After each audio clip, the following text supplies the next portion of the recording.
ಇಡೀ ಪ್ರಪಂಚದ ಯಾವ ಇದು ಟ್ಯಾಂಕರ್ಗಳು ಪಾಸ್ ಆಗ್ತಾ ಇಲ್ಲ, ಚೀನಾದ ಮಾತ್ರ ಪಾಸ್ ಆಗ್ತಾ ಇದೆ.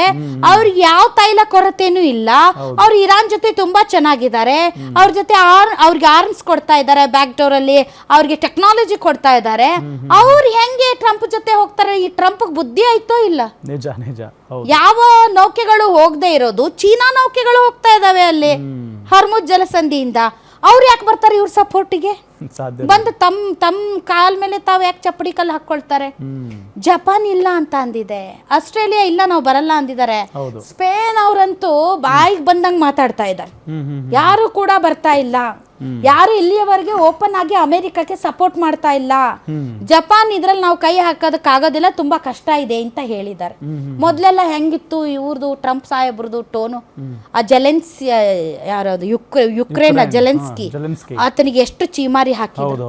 ಆಮೇಲೆ ಇವರು ಯಾರು ಫ್ರಾನ್ಸ್ ನ ಎಮ್ಯಾನ್ಯುಯಲ್ ಎಂತದು ಮ್ಯಾಕ್ರೋನ್, ಅವರಿಬ್ಬರ ಮಧ್ಯೆ ನಡೆದಂತಹ ವಾಟ್ಸಪ್ ಚಾಟ್ ಗಳನ್ನ ಲೀಕ್ ಮಾಡಿದ. ಅವ್ರು ಸ್ಯಾಂಕ್ಷನ್ಸ್ ಹಾಕಿರೋದಕ್ಕೆ ಅವರು ಒಂದು ವಾಟ್ಸಪ್ ಮಾಡಿದ್ರು, ಐ ಬೆಗ್ ಯು ಅಂತೆಲ್ಲ. ಆ ವಾಟ್ಸಪ್ ಚಾಟ್ಗಳನ್ನೆಲ್ಲ ಸೋಷಿಯಲ್ ಮೀಡಿಯಾಗೆ ಬಿಟ್ರು.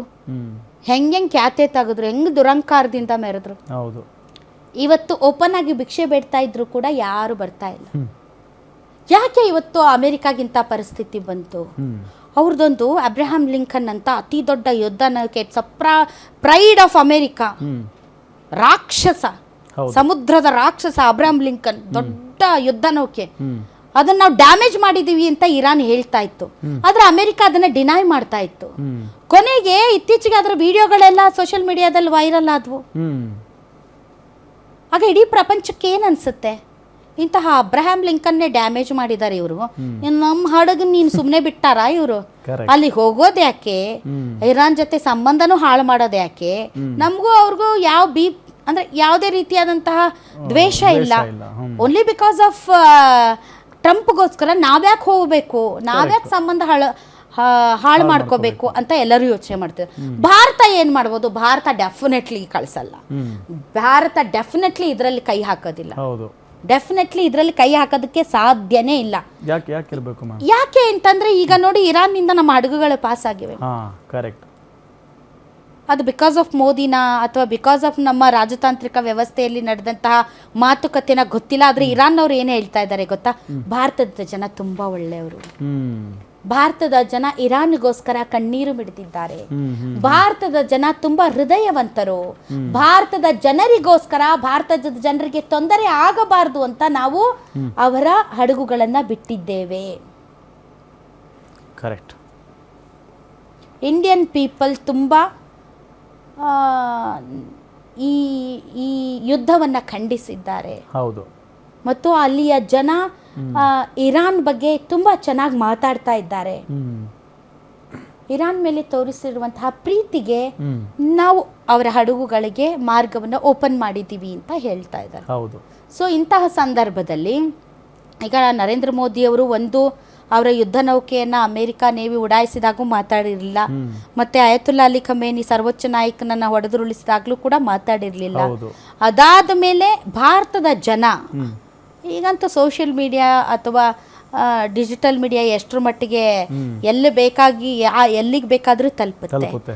ಸೊ ಹೀಗಾಗಿ ಅಲ್ಲಿ ಇರಾನ್ನ ಯಾರು ಬಹಳ ಜನ ಮಾತಾಡಿದ್ದಾರೆ, ಅಪ್ರಿಶಿಯೇಟ್ ಮಾಡಿದ್ದಾರೆ ಇರಾನ್ನ ಡಿಪ್ಲೊಮ್ಯಾಟ್ಸ್.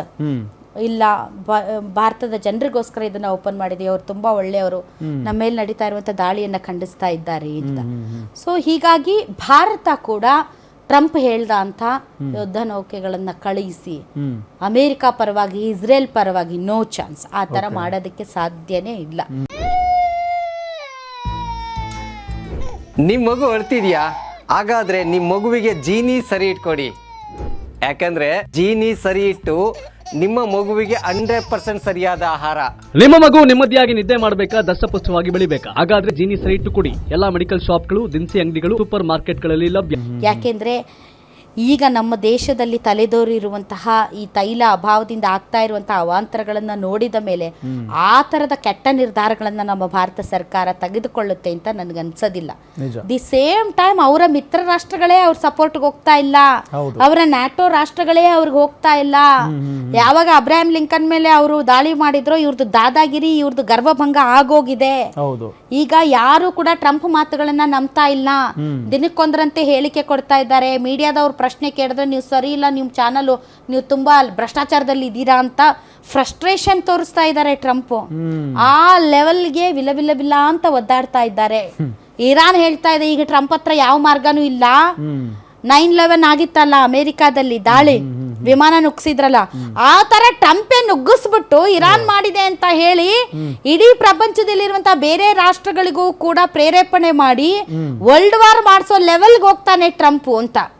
ಟ್ರಂಪ್ಗೆ ಪ್ರೇರೇಪಣೆ ಯಾರು ಕೊಟ್ಟಿದ್ದಾರೆ ಏನೋ ಗೊತ್ತಿಲ್ಲ. ತನ್ನದೇ ದೇಶದಲ್ಲಿ ತಾನೇ ತಮ್ಮ ಜನರನ್ನ ಹತ್ಯೆ ಮಾಡಿ ಅದರಿಂದ ಮೈಲೇಜ್ ತೆಗೆದುಕೊಳ್ಳುವಂತ ಐಡಿಯಾ ಟ್ರಂಪ್ ಯಾರಿಂದ ಪ್ರೇರೇಪಣೆ ಪಡ್ಕೊಂಡು ಮಾಡ್ತಾ ಇದ್ದಾನೋ ಗೊತ್ತಿಲ್ಲ. ಬಟ್ ಯಾಕೋ ಟ್ರಂಪ್ ಗ್ರಹಗತಿ ಸರಿ ಇಲ್ಲ. ಈ ಮಧ್ಯೆ ನೇತನ್ಯಾಹು ಸತ್ತೋಗಿದ್ದಾರೆ ಅಂತ ದೊಡ್ಡ ಸುದ್ದಿ ಆಗಿತ್ತು. ಆಮೇಲೆ ಒಂದು ವಿಡಿಯೋ ಕೊಟ್ಟಿದ್ರು ಅದೇನೋ ಕಾಫಿ ಕಪ್ನ ತಗೊಂಡು ಕುಡಿದು ನೋಡಿ ಅವ್ರಿಗೆ ಯಾರು ಬರಲಿದಾವೆ ಅಂತ.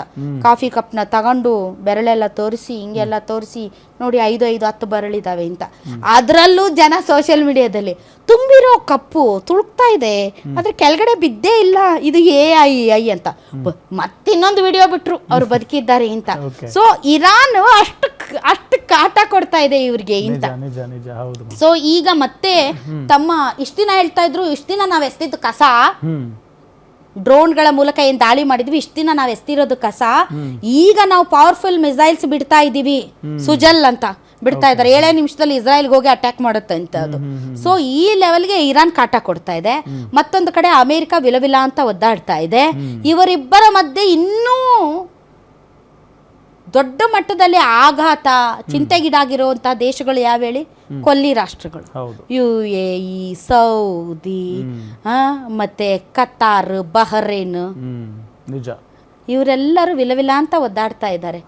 ಇವರಿಬ್ಬರ ನಡುವಿನ ಯುದ್ಧ ಒಂದು ಅಮೆರಿಕ ನೆಲದಿಂದನೂ ಬರ್ತಾ ಇಲ್ಲ, ಇಸ್ರೇಲ್ ನೆಲದಿಂದ ಅಮೆರಿಕನೂ ಹೊಡಿತಾ ಇಲ್ಲ. ಇದೇನು ನಮ್ಮ ನೆಲದಿಂದ ಹೊಡೆದು ನಮ್ಮನ್ನೇ ಅವ್ರ ಕಡೆಯಿಂದ ಹೊಡೆಸ್ತಾ ಇದ್ದಾರಲ್ಲ, ಇದು ಹೆಂಗೆ ಅಂತ. ಈಗ ಅವರು ನಾಟ್ ಓನ್ಲಿ ಈ ಯುದ್ಧಕ್ಕೆ ಸಂಬಂಧಪಟ್ಟಂತ ಆರ್ಮಿ ಬೇಸ್ಗಳನ್ನಷ್ಟೇ ಅಲ್ಲ, ಬೇರೆ ಬೇರೆ ಅಮೆರಿಕದ ಬ್ಯಾಂಕ್ಗಳು, ಬೇರೆ ಬೇರೆ ಇವು IT ಟೆಕ್ನಾಲಜಿಗೆ ಸಂಬಂಧಪಟ್ಟಂತಹ ದೊಡ್ಡ ದೊಡ್ಡ ಉದ್ದಿಮೆಗಳು, ಕಂಪನಿಗಳು ಇವುಗಳ ಮೇಲೂ ಕೂಡ ಅಟ್ಯಾಕ್ ಮಾಡ್ತೀವಿ ಅಂತ ಹೇಳ್ತಾ ಇದ್ದಾರೆ. ಸಾವಿರಾರು ಜನ ಅಲ್ಲಿ ಕೆಲಸ ಮಾಡ್ತಾ ಇದ್ದಾರೆ.